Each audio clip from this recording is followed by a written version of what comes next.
Hello viewers, welcome back to my channel food and health. আজ আবার একটা নতুন রেসিপি নিয়ে তোমাদের সামনে হাজির হয়েছি। গ্যারান্টির সাথে বলতে পারি এই রেসিপি না তোমরা কখনো খেয়েছো, না তোমরা কখনো বানিয়েছো। ভিডিওটি প্রথম থেকে শেষ পর্যন্ত দেখতে থাকো।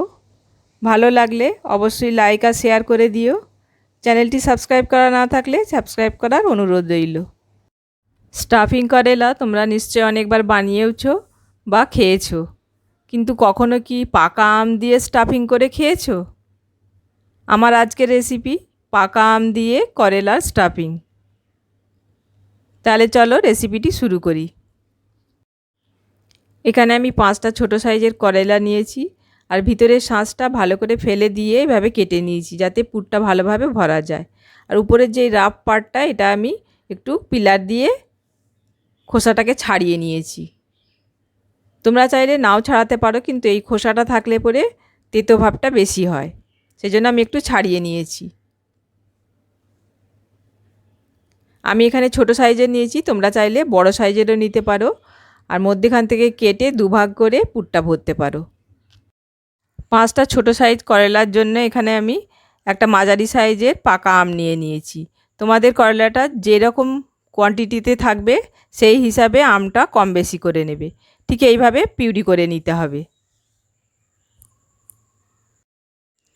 আমের পাল্পটা একটা ছোট বাটিতে ঢেলে নিয়েছি। এবার ওই একই মিক্সার জারে দুটো মাঝারি সাইজের পেঁয়াজ দিয়ে আমি পেস্ট করে নেব।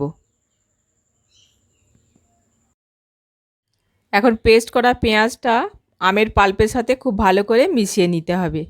তোমরা চাইলে আম আর পেঁয়াজটা একসাথেও পিষে নিতে পারো। এখন পেঁয়াজ আর আমের পেস্টটার মধ্যে কিছু মশলা অ্যাড করে দেবো। প্রথমেই দিয়ে দিলাম 1 চামচ কাশ্মীরি রেড চিলি পাউডার, 1/2 চামচ জিরে পাউডার বা কিউমিন পাউডার, 1 চামচ ধনে পাউডার বা কোরিয়েন্ডার পাউডার, 1/2 চামচ হলুদ পাউডার বা টার্মারিক পাউডার, 1/2 চামচ দিয়ে দিলাম আদা শুট মানে ড্রাই জিঞ্জার পাউডার, 1/2 চামচ দিয়ে দিলাম বিট লবণ বা ব্ল্যাক সল্ট, আর সাথে দিয়ে দিলাম 1/2 চামচ সাদা লবণ বা নর্মাল সল্ট, 1 চামচ ভরে দিয়ে দিলাম কিচেন কিং মশলা। এবার পেঁয়াজ আর পেস্টটার সাথে মশলাটা খুব ভালো করে মিশিয়ে নিতে হবে।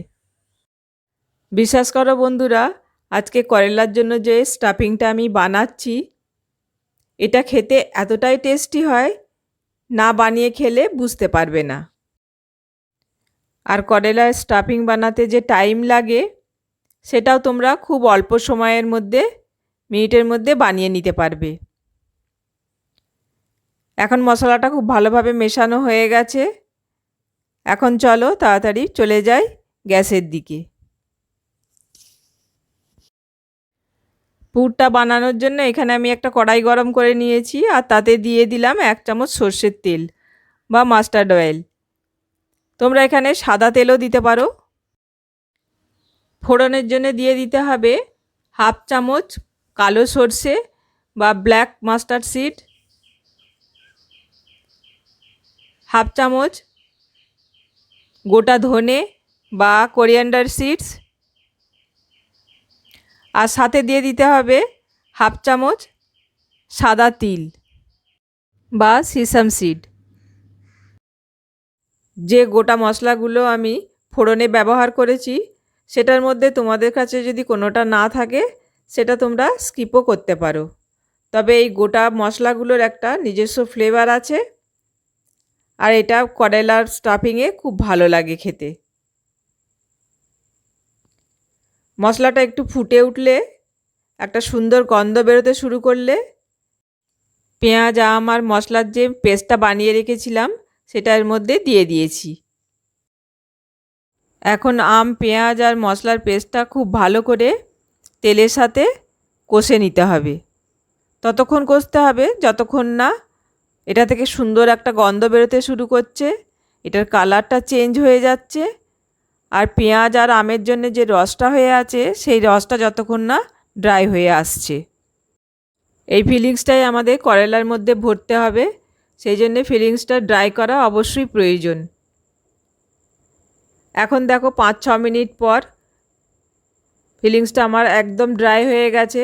ওভেনটা অফ করে দিয়ে আমি ফিলিংসটা ঠান্ডা করতে দিলাম। এখন ফিলিংসটা করেলার মধ্যে এইভাবে ভরে নিতে হবে, ঠিক যেভাবে আমি ভরছি এইভাবে ভরে নিতে হবে। সব করেলাগুলোর মধ্যে আমি ফিলিংসটা ভরে নিয়েছি। এখন চলে যাচ্ছি করেলাগুলো ভাজতে।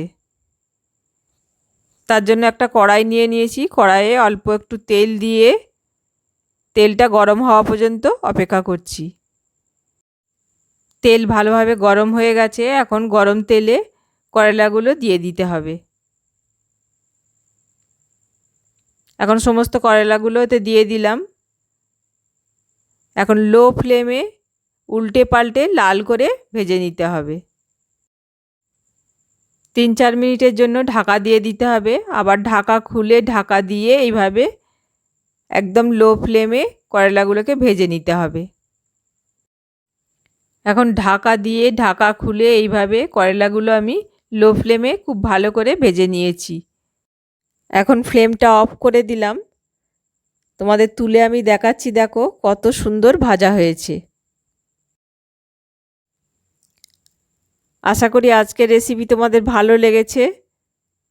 ভালো লাগলে অবশ্যই লাইক আর শেয়ার করে দিও।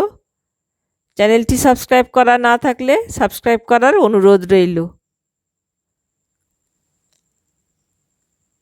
আর এই রকমই সহজ সহজ রেসিপি দেখতে ফুড অ্যান্ড হেলথকে সাবস্ক্রাইব করে পাশে থাকা বেল আইকনটা প্রেস করে দেবে, কেননা আমি যখনই কোনো নতুন ভিডিও আপলোড করব খুব সাথে সাথে আর খুব সহজে তোমাদের কাছে নোটিফিকেশন চলে যাবে। এই আমের সিজনে তোমরাও একবার এইভাবে বানিয়ে খেয়ে দেখবে, তোমাদেরও খুব ভালো লাগবে। আমাকে কমেন্ট বক্সে জানাবে কেমন লেগেছে। তাহলে আজ এই পর্যন্ত, আবার দেখা হবে কোনো নতুন রেসিপির সাথে। ভালো থাকবে, সুস্থ থাকবে। আল্লাহ হাফেজ।